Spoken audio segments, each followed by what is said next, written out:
Pronto, estamos sendo gravados. A disciplina Materiais de Construção Mecânica, a gente estuda bastante nessas questões do estudo do material metálico, e hoje não vai ser diferente. A gente vai verificar quais são os mecanismos de aumento de resistência e dureza dos materiais e alguns mecanismos que fazem o processo inverso. Depois que você entrega maior resistência e dureza, você também tem como fazer o processo reverso, utilizando, por exemplo, o processo de recuperação e recristalização para fazer com que esse material se torne dúctil novamente. Então, a aula de hoje é basicamente isso, a gente conhecer os planos de escorregamento dos principais materiais metálicos, né, ou seja, como que os materiais podem escorregar, né, escoar, ou seja, deformar, e quais são os processos que são utilizados, quais são os processos conhecidos na literatura e utilizados para aumentar a dureza e a resistência dos materiais.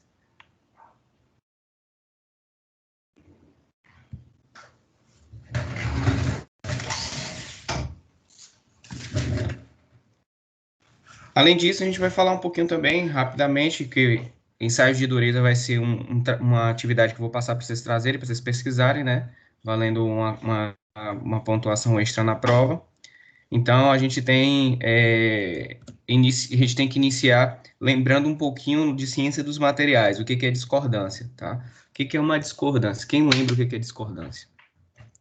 A discordância, ela é um semiplano extra que provoca uma irregularidade no arranjo cristalino dos átomos. Então, a discordância ela pode ocorrer de diversas formas. Ela pode ocorrer devido a vibrações mecânicas, ao acúmulo de defeitos pontuais, como o defeito de lacuna. Então, ela vai se formando ali e aquela discordância, ela é através da discordância onde a gente vai conseguir deformar o material.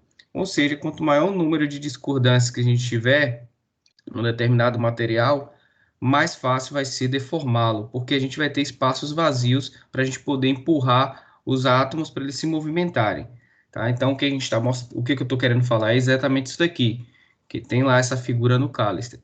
Então, perceba que na primeira figura, na figura A, você tem aí, você conta aí, pode contar aí na parte de cima quantas fileiras tem aí. Você tem uma, duas, três, quatro, cinco, seis, né? Você tem aí 6 fileiras. Só que quando você vai para baixo, você só tem 5.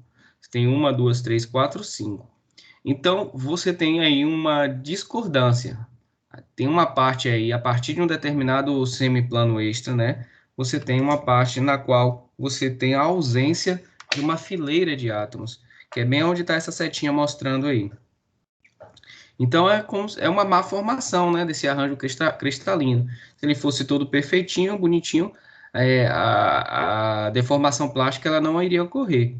Então, como tem essas imperfeições no arranjo cristalino, é que é possível a gente deformar esses determinados materiais. E a gente sabe que quando a gente aumenta a temperatura, no processo de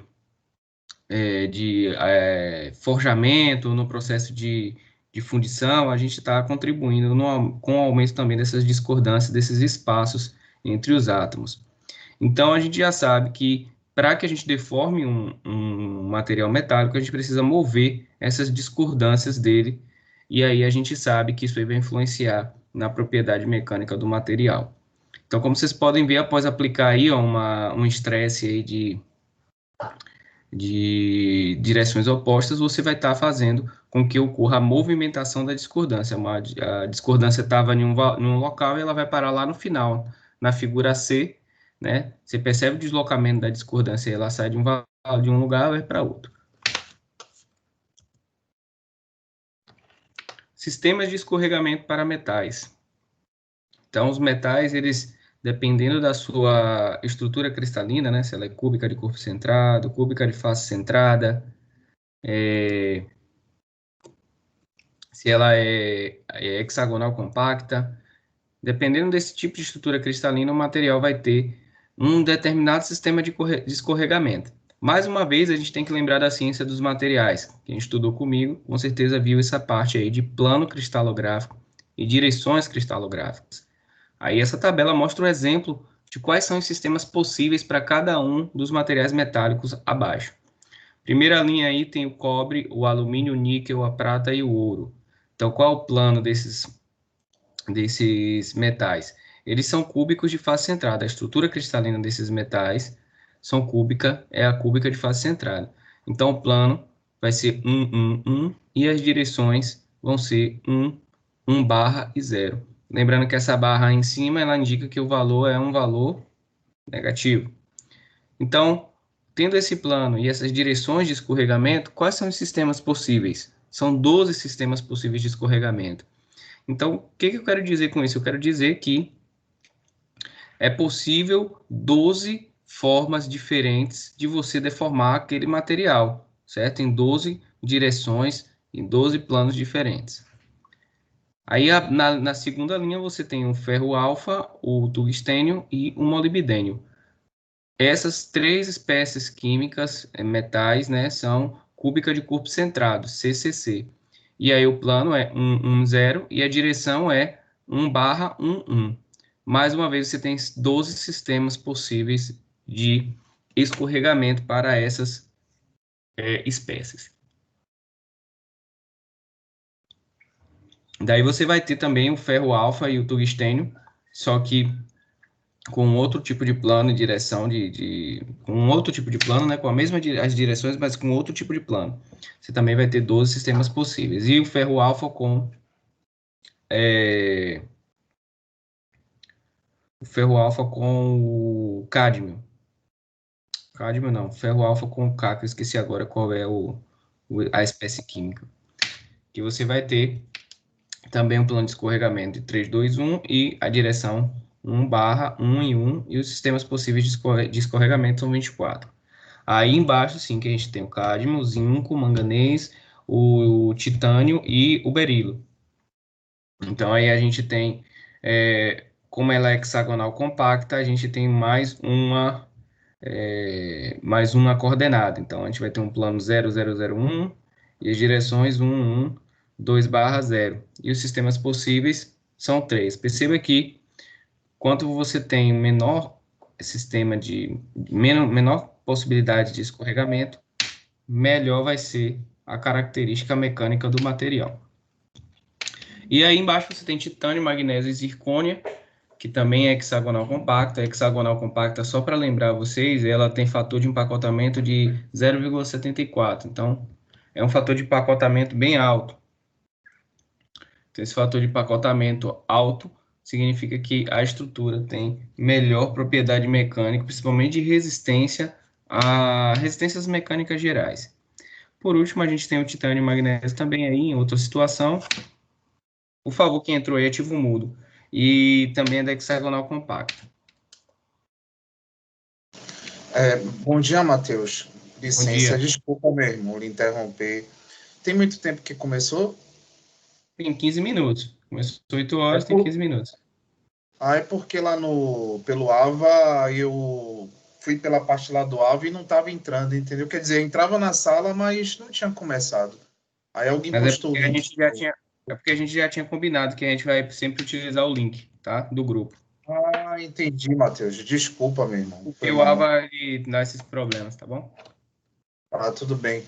Te perguntar se teve algum aviso de início? Não, Não, não, né? não. Teve não. Ok, valeu. Qualquer coisa você depois pega a gravação.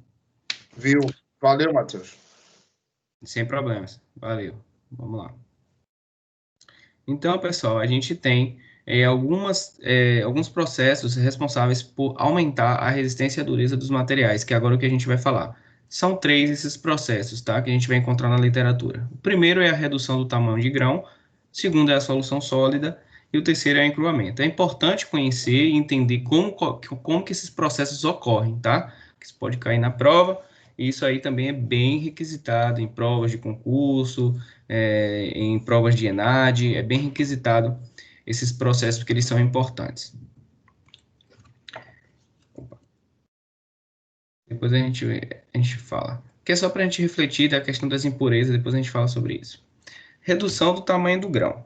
Bem, não é novidade para vocês já pegaram ciência dos materiais, química e ciência dos materiais, vocês já sabem que os materiais metálicos, quando a gente vai saindo de uma característica microscópica, onde a gente está vendo lá os átomos se juntando, e a gente vai aumentando essa lupa, aumentando, a gente vai conseguindo ver esse átomo, até no microscópio de varredura, a gente consegue já ver os grãos de um determinado material metálico.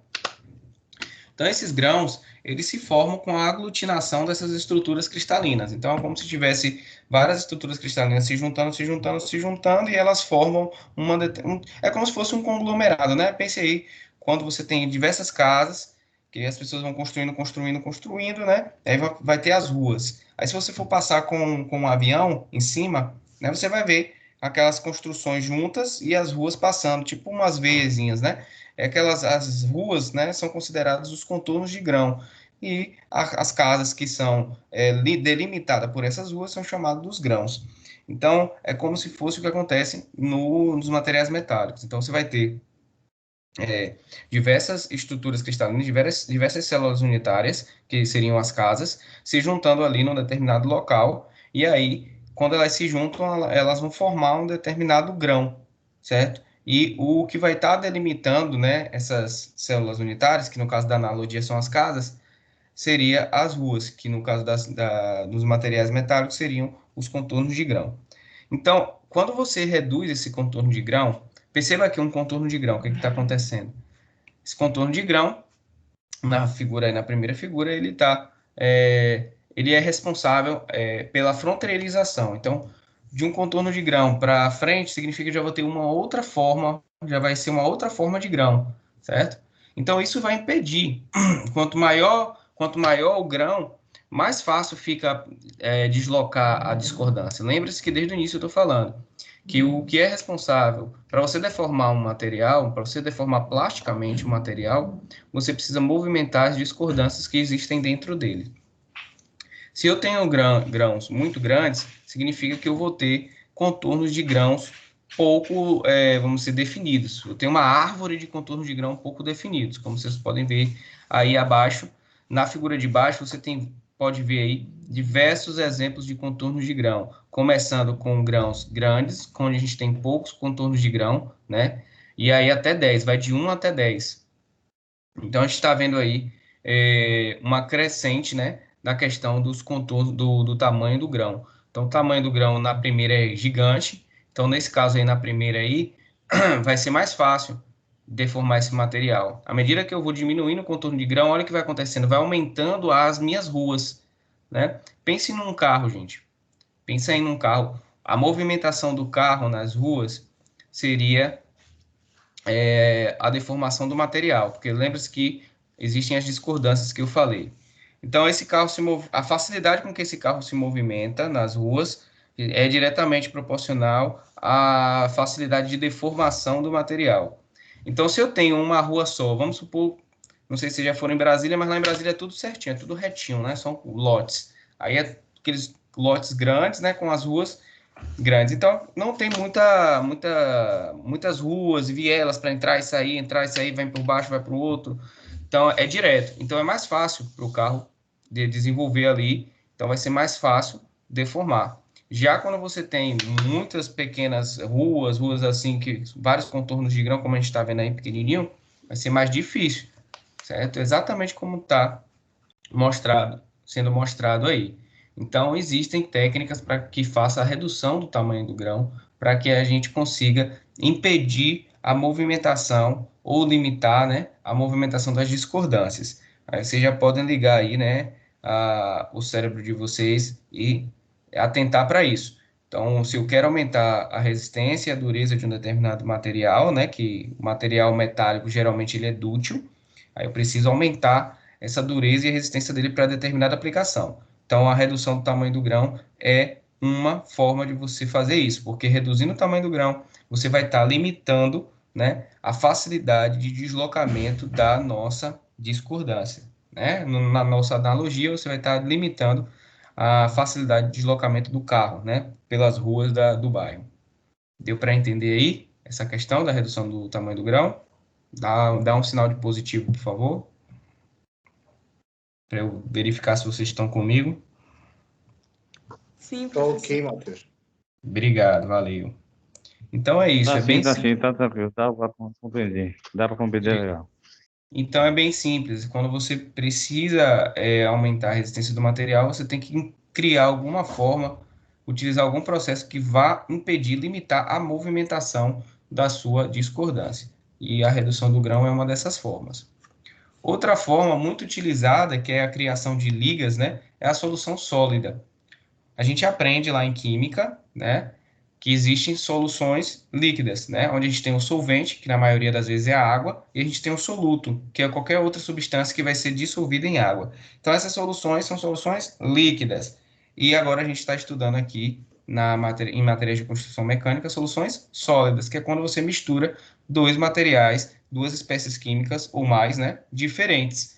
Isso vai ajudar na dificuldade de deslocamento da nossa discordância? Vai, porque quanto mais você ocupa os locais, né, do seu átomo, ou desculpa, da sua estrutura cristalina, né, mais difícil vai ser passar essa discordância, certo? Porque a discordância ela não vai ter espaço para deslocar. Então, a solução sólida, em termos práticos, são as ligas, tá? Liga de níquel e bronze, liga de níquel e ferro, o próprio ferro com carbono, né? O aço mesmo é um exemplo de solução. Então, a gente tem algumas situações onde a gente utiliza isso daí para aumentar. Então, agora vocês já começam a entender de forma científica o porquê das coisas, né? Por que que criou-se o aço? Por que que eu peguei um ferro, que é dútil, né? Um material, entre aspas, mole que eu falo para os materiais metálicos. Ele é fácil o ferro puro, ele é fácil da gente deformar. Então, eu fui lá e tive a intenção, eu vou colocar uma quantidade de carbono aqui, uma quantidade de tungstênio, uma quantidade de tais materiais em determinada proporção, para entregar uma melhor propriedade mecânica a essa matriz ferrítica. Então, é exatamente isso aí que é uma solução sólida. A solução sólida, ela está relacionada à inserção, né, de impurezas, porque se eu estou inserindo um átomo, né, ele vai ocupar ou alguma lacuna, né, a gente estudou isso em ciência dos materiais. Se a gente inserir um átomo, ele vai ocupar ou uma lacuna onde não tinha um átomo, ou seja, impureza substitucional, ou ele vai ocupar um interstício, ou seja, uma impureza intersticial. Então, a gente tem esses dois exemplos mostrados aí para você. O exemplo da esquerda é um tipo de substituição, né? É onde a gente tem um átomo que é o soluto, ele está sendo aí o níquel, é a matriz, e tem um átomo soluto, que ele está sendo, que é o cobre, que está sendo inserido na matriz numa forma substitucional.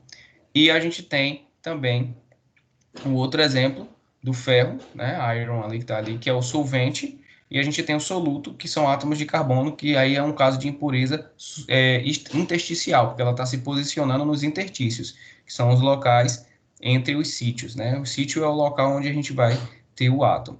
Então, essa solução sólida, ela também é bastante utilizada para melhorar a propriedade mecânica dos materiais, né? Porque ela trabalha, ela impede, ela diminui a facilidade de deslocamento da discordância. Então, mais uma forma. Então, agora vocês já sabem, por que a gente faz ligas metálicas?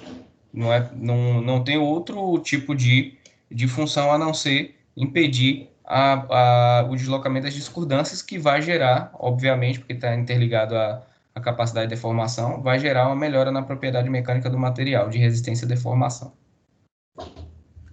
Eu coloquei o exemplo aí, quando a gente está falando da variação cobre-níquel, né? A gente tem o teor de níquel, presta atenção nesse gráfico aí, que é um gráfico bem simples de entender, tá? A matriz é a matriz de cobre, tá? Quem é o solvente? O solvente é o cobre. O soluto é o níquel. O níquel é o material que está sendo adicionado na matriz de cobre, para melhorar as propriedades mecânicas do cobre.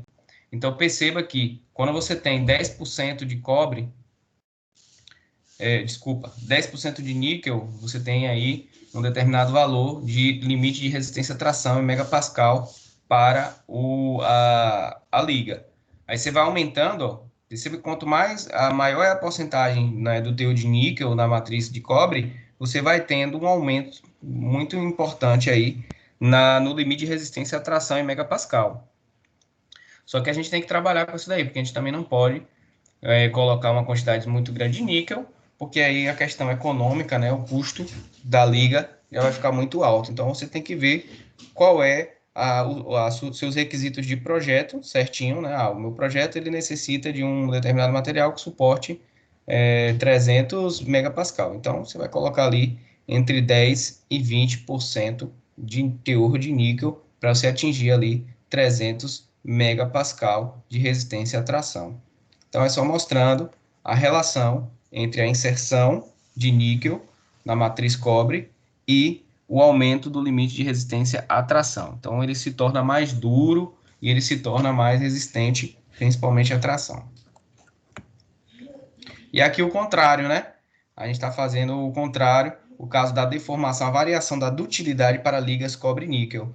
Então, você perceba que quanto maior a porcentagem, perceba aí, ó, quanto maior a porcentagem de níquel, menor vai ser o alongamento em polegadas, né? Em porcentagem em 2 polegadas. Ou seja, eu vou inserindo o níquel, ele vai ficando menos dúctil, né?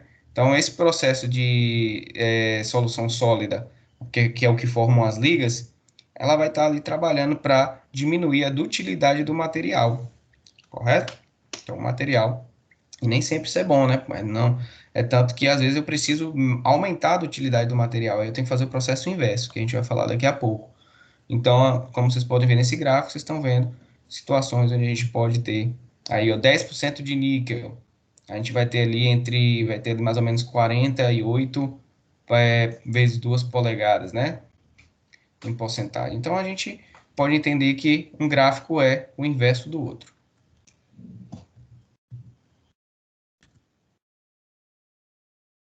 Beleza, vamos para o terceiro processo realizado para fazer... Só um segundo aqui, pessoal.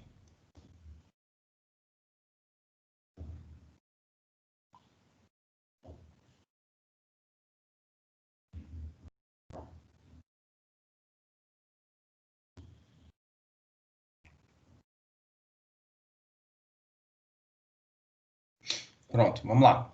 Vamos para o terceiro processo, né, responsável por aumentar a dureza e a resistência mecânica dos materiais metálicos, que é o encruamento. Esse processo, geralmente, ele é feito a frio. É muito interessante o encruamento, porque ele é algo que já vem sendo feito há muito tempo mesmo. Alguém sabe dizer qual é o processo de fabricação mecânica que utiliza o encruamento? Um bem antigão que a gente falou já.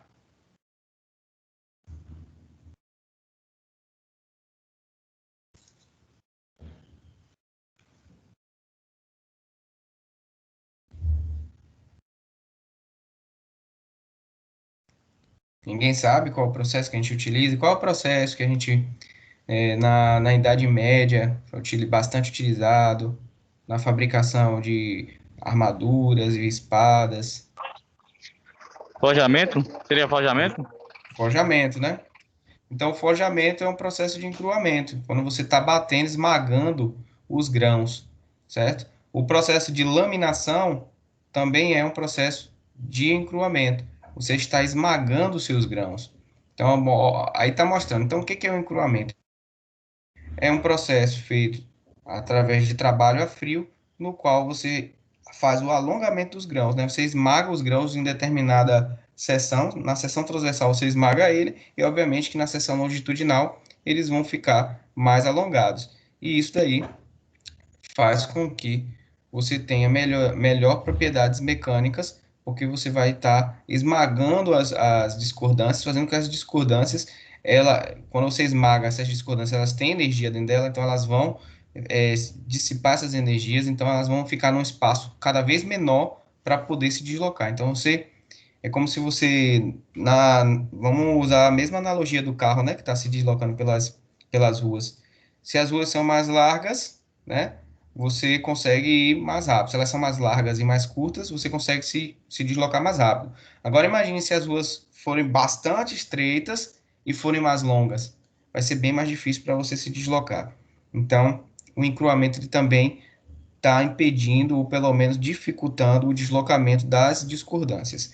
E a gente sabe que depois que encruou o material, que a gente fez a gente amassa esse grão, é exatamente isso, a gente também pode fazer a recristalização, como vocês estão vendo aí embaixo. E aí a gente precisa fazer um tratamento térmico, obviamente, que daqui a pouco a gente vai falar sobre isso, e aí a gente consegue fazer a recristalização, beleza? Seguindo.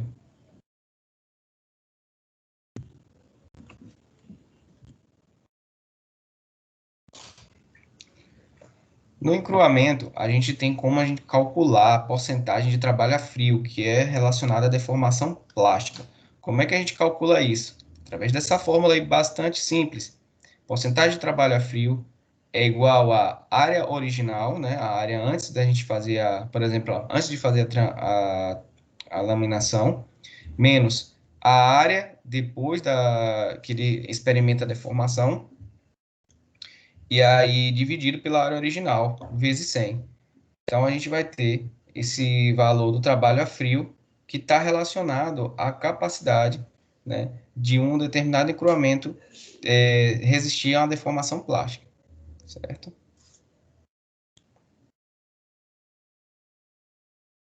Aqui a gente tem o exemplo de 3 materiais de construção mecânica, onde a gente está vendo um percentual de trabalho a frio e o limite de resistência à tração. Perceba que o limite de resistência à tração está tanto em megapascal quanto em KSI. Então, perceba que quanto maior esse percentual de trabalho a frio, né, significa que eu consegui esmagar mais o grão. Só a gente voltar para a fórmula aqui que a gente vai ver, ó. No numerador da fórmula, a gente tem uma variação da área, né, da área de seção reta. Ou seja, como se tivesse ali uma barra quadrada, vamos supor que você tenha lá um tarugo, certo, de alumínio, quadrado, com uma área de seção transversal de 2 metros quadrados, 2 centímetros quadrados. Depois você deforma isso daí, certo? Você deforma, aplica uma deformação, ele vai para uma outra área, ele consegue ficar com a área de seção de transversão reta de 1 metro quadrado, 1 centímetro quadrado. Aí você vai dividir, então você percebe que quanto maior essa diferença aqui, né? Antes e depois da deformação, maior vai ser esse percentual de trabalho a frio. Então, ao observar aí, você vai ver que o percentual de trabalho a frio, ele está relacionado justamente a isso aí, a quão intenso foi o seu esmagamento, quanto que você conseguiu alongar esses grãos. Perceba que para o cobre, obviamente que o cobre tem uma característica mais maleável, ele é mais dúctil, né, em relação ao latão e o aço SAE 1040. Então, ele está ali, mas ele está crescendo. Quanto maior o valor do percentual de trabalho a frio, vai aumentando o limite de resistência à tração. Para o latão, mesma coisa, só que o latão já tem um comportamento diferente. A gente sabe, cada material vai ter uma estrutura cristalina diferente, cada estrutura cristalina diferente vai se aglutinar de forma diferente, formando grãos de geometrias diferentes. Esses grãos, por sua vez, vão gerar estruturas macroscópicas diferentes que vão estar muito relacionadas à capacidade de resistência à deformação. Por último, a aço SAE. Essa sigla SAE vem de uma sociedade americana de estudos de materiais. Então, ela é responsável por classificar os materiais. Então, a ABNT também tem, se vocês pesquisarem, vocês vão encontrar a ABNT, classificação dos materiais, na internet. Você vai ter lá diversas classificações de material, e esses números estão relacionados à quantidade de determinados tipos de material na matriz, que a gente vai ver daqui a pouco. Então, esse aço SAE é um aço manipulado, que ele vai ter carbono, tungstênio, em alguns casos alumínio, em pequenas porcentagens, né? E aí ele vai ter essa melhora substancial, porque é uma liga metálica, certo? Então, é só um gráfico para vocês perceberem a questão do percentual de trabalho a frio e a relação com o limite de resistência à tração. Um outro importante elemento dentro do encruamento é o que a gente chama de expoente de encruamento. Então, ele está relacionado diretamente a quando você faz um encruamento, com qual é a capacidade daquele determinado encruamento resistir às deformações. Então, a gente pode determinar isso daí através de uma derivada esse N que você vai descobrir, ele vai ser igual à derivada da tensão sobre a derivada da deformação específica. Lembre-se que sigma é tensão e epsilon é a deformação específica, vezes a força máxima. Essa força máxima é o carregamento máximo que vai fazer o esmagamento. Então, você já vê que é diretamente proporcional, o N é diretamente proporcional a essa força que causa o esmagamento, tá? Então, como é que a gente pode determinar esse diferencial aí, né? Essa derivada? Derivada da tensão em função da deformação específica. A gente pode utilizar um K, que é uma constante de esmagamento, uma constante, né, de deformação que vai variar de material para material, e esse N vezes a deformação específica, verdadeira, elevada a N-1, certo? A gente pode também encarar esse diferencial dessa forma que está aí. E aí a gente falou desses três processos, vamos lembrar os três processos que a gente falou. A gente falou primeiro do processo de redução do grão, né, os processos relacionados ao aumento da dureza e da resistência mecânica dos materiais. Primeiro, redução do tamanho do grão, que vai gerar uma maior árvore, né, de contornos de grão, uma árvore bem mais, assim, ramificada de contornos de grão, que vai impedir, né, esse deslocamento. Falamos sobre o processo de solução sólida, que é a inserção de impurezas na matriz de um determinado material metálico, para impedir a movimentação também dessas discordâncias. E, por último, a gente falou do processo de encruamento, que é um trabalho feito a frio, né, em substâncias em temperaturas suficientemente baixas, onde a gente vai desenvolver um esmagamento, um alongamento dos grãos em uma determinada orientação para que seja possível a gente ter uma resistência a esse deslocamento, tá? Para a gente, né, impedir o deslocamento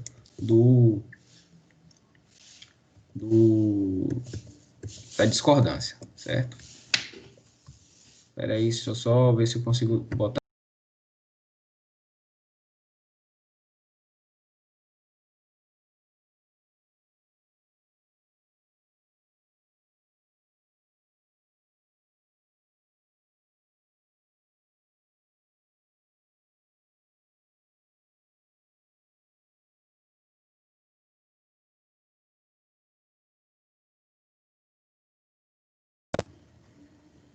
Vamos lá. Então, assim como a gente tem esses processos para aumentar a dureza e a resistência mecânica dos materiais, a gente pode fazer esses processos inversos. Então, a gente pode, por exemplo, fazer uma reversão do processo de encruamento, que é o processo de recuperação e recristalização. Esses processos de recuperação e recristalização, eles ocorrem de forma cronologicamente um depois do outro. Então, vai acontecer a recuperação e depois a recristalização. Então, como é que acontece esses processos? E é sempre com uma questão de tratamento térmico, né, gente? Porque se a gente está fazendo trabalho a frio e encruamento, né, movimentando os átomos apenas por pressão, lembre-se que pressão e temperatura são duas variáveis muito importantes que influenciam na formação da estrutura de qualquer material. Então, quando você está trabalhando a frio, você obviamente tem que colocar pressão, tensão em algum determinado local se você quiser movimentar átomos. É o que ocorre no encruamento. Você está movimentando os átomos através da pressão, porque a temperatura está baixa. Então, o que você pode fazer para fazer uma recuperação é você aumentar a temperatura gradativamente para que esses átomos eles comecem a vibrar e a começar a ganhar os espaços novamente que eles foram deslocados. Então, é exatamente isso. Então, a gente vai tornar o material dúctil através da reversão do processo de encruamento, onde a gente vai recuperar as posições, primeiramente, dos materiais. Então, você recupera as posições dele, que eles saíram lá, foram para uma posição Y, sendo que ele estava numa posição menos Y, e ele volta para essa posição menos Y através da elevação da temperatura. Aí, quando é que acontece a recristalização? Quando, depois que ele volta para as posições, ele começa a fazer as ligações novamente com outros átomos, formando as estruturas cristalinas. Aí é o nome da recristalização. Então, primeiro, para ele sair de um lugar para outro, com aquecimento, esse aquecimento vai provocar agitação atômica, vibração atômica, ele vai romper as ligações que ele estava naquela posição, voltar para a posição dele original, e aí ele recuperou a posição dele, mas ele ainda não está recristalizado. Aí, para recristalizar, você tem que entregar mais energia para que ele possa, através dessa energia, voltar às ligações com os outros átomos vizinhos e formando a sua estrutura cristalina novamente, aí finalizando o processo de recristalização. Tudo bem? Então, esse é o processo de reversão do encruamento, que a gente chama de recuperação e recristalização. Tá bom? Aí, a partir disso, por exemplo, um cobre da vida, que passou por um processo de encruamento, e aí ele aumentou drasticamente lá o seu limite de resistência à tração. Quando você faz o contrário, ele vai se tornar dúctil novamente. Porque a gente sabe que em certas situações a gente precisa do material com propriedades mecânicas muito boas e de tipo de resistência à tração alta, mas em outras situações, quando a gente quer manipular aquele material em termos geometricamente físicos, a gente precisa fazer o processo reverso para dar melhor utilidade a ele. Isso acontece nas siderurgias, né, nas siderúrgicas, quando você precisa fazer o processo chamado de fundição, que geralmente é o processo que precede o processo de moldagem, de extrusão, de etc., de outros tipos de processos mecânicos de fabricação. Tá bom? Então, aqui tem um exemplo clássico, aí são fotomicrografias, né, do estado de recristalização de um crescimento de grão de latão. Então, perceba, é bem clássico você ver aí, ó, na figura A, olha como é que estão os grãos. Os grãos, eles estão bem alongados, certo? Eles estão bem alongados. Depois aí você está percebendo que a gente está fazendo um recozimento dele. Então, ele já está começando a ter mais contornos de grão, diminuindo o seu alongamento. E ele vai diminuindo novamente. Quando chega em D ali, ele já está começando, os átomos já começaram a voltar para suas posições. E aí, em L, já está recristalizando. Em F, ele termina a recristalização completa, voltando à sua posição original. Tá? Perceba que tudo é feito, né, de forma bem planejada. É comum você ter um projeto de recristalização. Como é esse projeto de recristalização? Você tem que aumentar as temperaturas em tempos corretos, porque senão possa ser que um átomo volte de uma forma mais veloz do que outro, e aí ele não volte na estrutura cristalina que era original. Então tem que ter uma taxa de aumento de temperatura adequada para cada tipo de material, ou seja, a velocidade com que você vai aumentando a temperatura é diretamente proporcional à velocidade com que esses átomos que estavam na posição Y voltam para a posição menos Y. E também é diretamente proporcional à velocidade com que esses átomos eles constroem a ligação e vão desenvolvendo os contornos de grão. Vou dar aí agora uma informação importante. Em ciências dos materiais a gente estuda isso. Quanto maior a velocidade de aumento dessa temperatura, mais rápida é a cristalização e menor é o contorno de grão, ou seja, você vai ter mais contornos de grãos pequenininhos. Quanto menor é esse aumento, né, da temperatura, essa velocidade de aumento da temperatura, vai demorar mais para esses átomos fazerem a recristalização, então eles vão ter contornos de grãos maiores e, consequentemente, eles vão ter grãos maiores. Então, vai do que ele quer. Ele quer grãos maiores ou grãos menores? A gente já sabe que quanto maior o contorno do grão, significa o quê, gente? Que vai ser mais fácil a deformação. Se é mais fácil a deformação, e tem um material mais dúctil, né? Então, para esse caso de recristalização, a temperatura, o que prova, né? Finalmente, o que você quer dizer para isso? O que prova é o seguinte: nesse processo de recristalização, a temperatura ela tem que ser muito bem controlada, a velocidade dela, né? Tem que ser muito bem controlada. A cada segundo ali, você tem que saber exatamente quando você sobe, para você controlar o tamanho, a formação do tamanho do grão, entendeu? Porque a gente já sabe que o tamanho do grão ele está diretamente relacionado à deformação do material. Então, se eu estou fazendo um processo de recristalização para gerar um material dútil, né, a gente já sabe, o processo de recristalização é para gerar um material dútil. O processo de encruamento é para melhorar a resistência mecânica do material. Um é o oposto do outro. Considerável isso. Então, se eu estou querendo fazer um material dúctil, eu vou ter que controlar essa velocidade, ela vai ter que ir devagarzinho, paulatinamente, para eu formar grãos grandes. Porque com grãos grandes eu vou ter uma árvore de contorno de grão menor, menos ramificada. E com essa árvore menos ramificada, eu vou poder ter uma facilidade maior de movimentação das discordâncias, ou seja, esse material vai ser facilmente deformado, ele vai ter maleabilidade, vai ter dutilidade, certo? Então, comece a entender que os processos eles são reversíveis, aumento de grão, redução de grão, etc. Aqui mesmo, vocês viram aí, ó, a restauração das propriedades originais é resultado do processo de recuperação e recristalização que pode ocorrer em elevadas temperaturas e que podem ser seguidos por um crescimento do grão. Então, o grão cresce e a gente sabe que se um dos métodos para impedir a movimentação é a redução do grão, obviamente que quando você quer permitir o deslocamento da discordância, você pode aumentar esse grão. E como é que você faz isso? No processo de recuperação, você controla a velocidade do aumento da temperatura e aí você consegue ter um controle desse tamanho do grão. Entendido aí essa parte de recuperação e recristalização? Ok, Matheus. Valeu.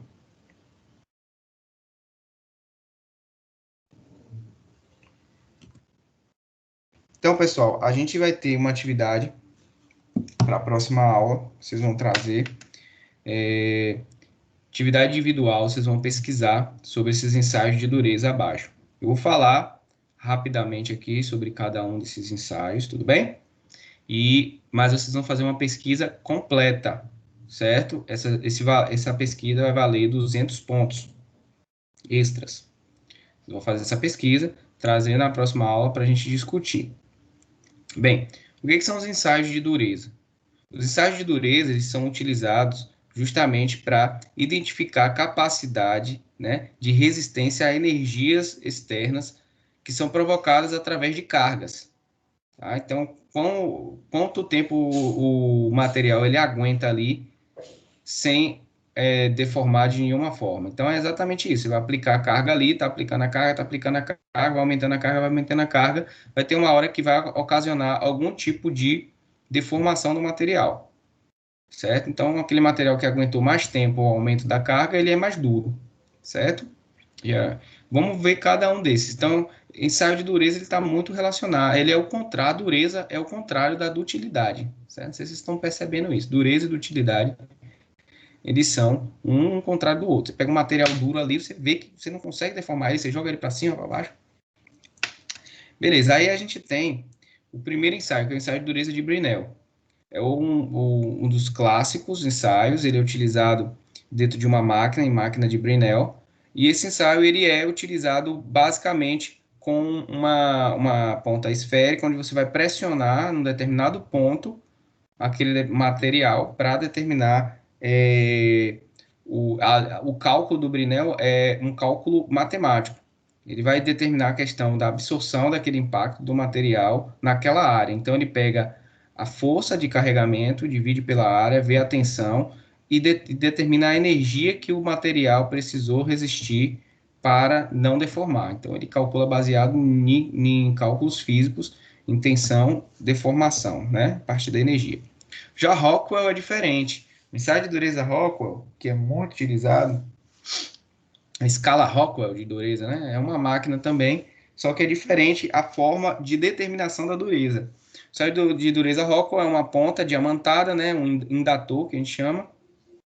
E essa ponta diamantada, ela vai fazer uma pressão naquele determinado ponto específico, e aí ele vai calcular a profundidade com que aquilo ali consegue chegar no material. Então, ele calcula a profundidade. Então, ele faz uma relação entre a profundidade, de acordo com a determinada carga, com a dureza do material. Então, cheguei ali com a ponta de diamante, pressionei num ferro puro.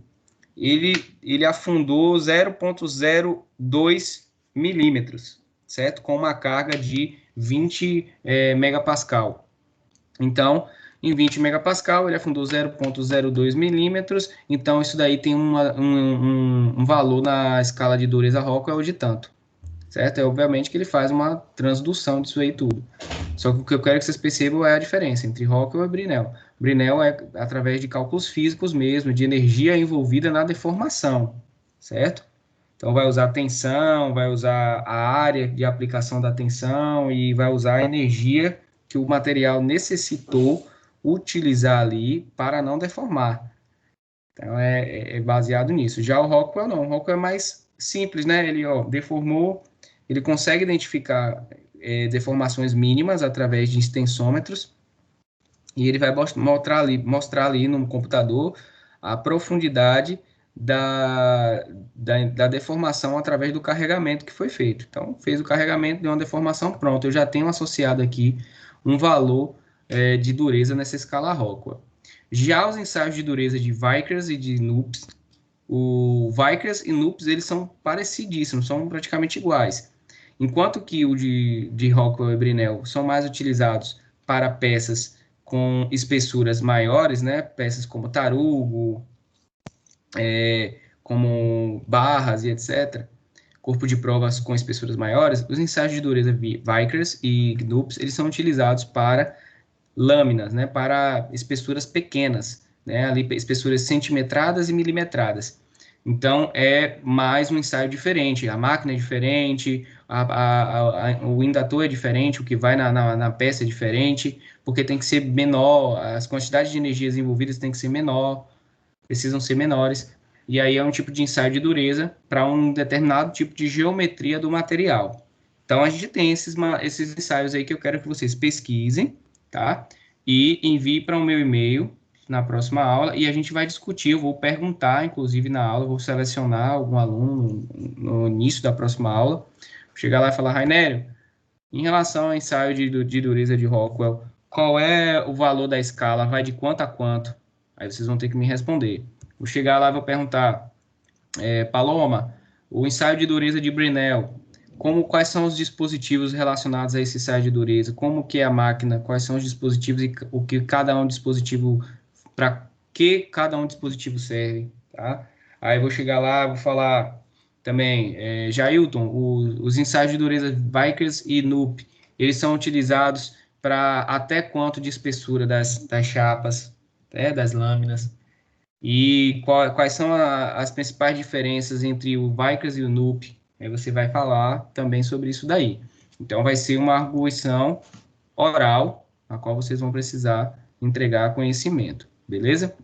Então, na nossa aula de hoje foi isso daí. Na próxima aula a gente vai se encontrar. Se a gente tiver. Na próxima aula a gente vai fazer uma aula sobre diagrama de fases. A gente vai falar do diagrama de fases de todos os materiais metálicos, de uma maneira geral, e depois a gente vai focar só no do ferro, que aí é a parte mais importante cobrada em provas, que é esse diagrama de fases do ferro, porque o ferro ele vai mudando de cúbica corpo centrado para cúbica face centrada, dependendo da variação da temperatura e pressão. Então, você tem um diagrama de fases para o ferro, para o titânio também a gente tem, e esses diagramas de fases, eles são parecidíssimos com aquele diagrama de fase que a gente tem da água, né, que tem a tríplice, que a gente tem um ponto lá da água com uma temperatura e pressão, onde a gente tem água em estado líquido, gasoso e sólido, não é isso? Acontece isso também com os sólidos, gente. A gente vai ter situações onde a gente tem temperatura, pressão, condições adequadas, onde a gente vai ter um material que vai estar com estrutura cúbica de corpo centrado e cúbica de face centrada ao mesmo tempo. E que isso é muito interessante porque o engenheiro ele pode utilizar essa determinada condição para alguns benefícios. E a gente vai entender isso na próxima aula. Aí a gente vai entender o ferro austenístico, o ferro, principalmente as fases dos ferros de acordo com a variação da temperatura. Tá? Então, como a gente terminou mais cedo a aula, vocês podem já fazer essa pesquisa, tá? Que eu passei. Tira aí uma hora do tempo de vocês e já vai para a internet, pega livros e já faz essa pesquisa bonitinha, coloque imagens sobre cada um desses tipos de ensaio, aprendam, porque a gente vai falar sobre eles na próxima aula. Assim que a gente começar a aula, eu vou arguir vocês sobre esses ensaios. Beleza? Dúvidas?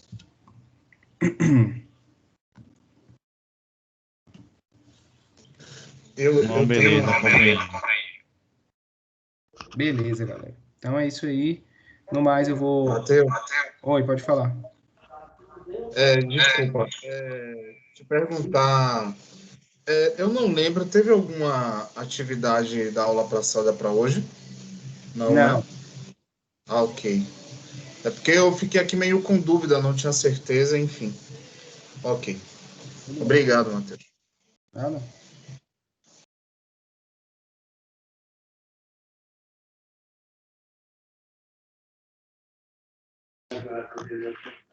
Bom dia a todos, bom final de semana aí. Valeu. Valeu.